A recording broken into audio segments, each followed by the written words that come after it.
Let's get to it. All right, you guys both just saw the president talking energy policy and the Keystone pipeline there in Oklahoma. Roland, you know, is the president trying to outflank the Republicans now by saying, hey, I'm doing something too. I'm talking about gas prices. I don't want to be dependent on foreign oil. I want to drill. I want to be proactive. Well, first of all, this portion of the Keystone pipeline was not the controversial part. And so the president always supported this one. In fact, this particular portion, 99% of the landowners already approve of it. The controversial part is the northern portion of the pipeline. What today was all about was really more about style as opposed to substance. The president has always talked about renewable energy, has always talked about alternative sources of fuel. And so, sure, he wants to be able to say, I'm doing something about it. But today was not really about the most controversial aspects of the pipeline. But the issue of gas prices did come up. And as we well know, Chris, every candidate has been talking about gas prices. And what's interesting, can you really, if you look back historically, there have been candidates that have talked about gas prices and keeping gas prices lower. But there really isn't a president that has ever been able to stand up and say, I did it. See, I lowered gas prices. Chris? Well, yeah, and that's exactly right. And Roland's correct. I mean, so here's the situation. The situation is all of these candidates play politics with gas prices, and the president continued in that tradition today. There isn't a whole lot that presidents can do because they don't control OPEC. So unless and until we come up with a comprehensive strategy that's going to reduce permanently our dependency on foreign oil, there's nothing that the president's going to be able to do. I think what the president did today was to play into the politics of, see, I support this.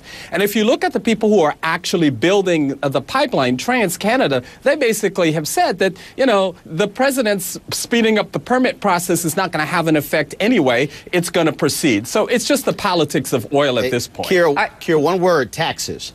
One of the reasons why gas is so high is because of local and state taxes. Yeah. I think the average consumer doesn't even understand what is funded by gasoline tax. And so, so when you hear Newt Gingrich say, I can give the $2.50, guess what? It's still going to be $3.25, $3.50 because of the local, county, and state taxes that are applied.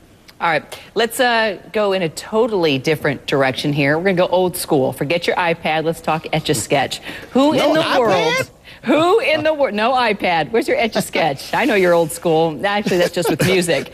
Who would have ever thought that this would have become a campaign? Yeah, Chris is shaking his head. A part of the campaign. Let's roll the montage. You have to stand for something positive, and you have to stand, pardon me, let me borrow for 1 second. You have to stand for something that lasts longer than this. Just shake it up and it'll be gone, and he's going to draw a whole new picture for the general election. Well, that should be comforting to all you who are voting in this primary, that whoever you're going to vote for is going to be a completely new candidate. All right, guys, why is this even a controversy? Why are we all talking about it? Why is everyone grabbing the Etch-A-Sketch? Because, I mean, everybody can be blamed for having an idea and all of a sudden it goes away and then they've got another idea. I mean, why does this have so much traction, Roland? Well, first of all, thanks Soledad O'Brien and Starting Point, because that's actually where the conversation began with a question to Romney's communications director. If you're Mitt Romney, fire your communications director who created this firestorm by saying that basically we can just, like Etch-A-Sketch, it can go away. They tried to come back and clean it up, but the reality is that played right into the biggest criticism of Mitt Romney, and that is that he will change his position in the blink of an eye. And even when you look at the exit polls from Tuesday in Illinois, it showed that people who voted for him still don't trust him and his positions. So now, Chris, you're going to be at the rallies and you're going to see a flip-flop in one hand and you're going to see an Etch-A-Sketch in the other.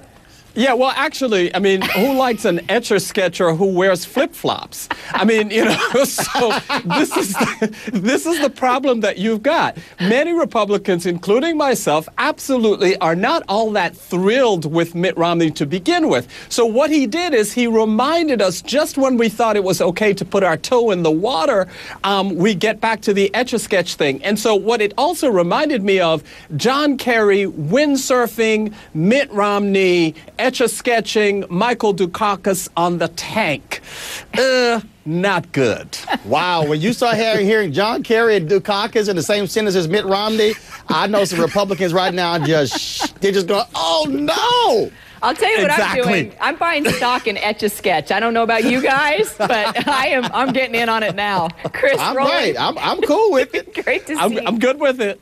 I'll talk to you guys. Where's my Etch-A-Sketch app? Stay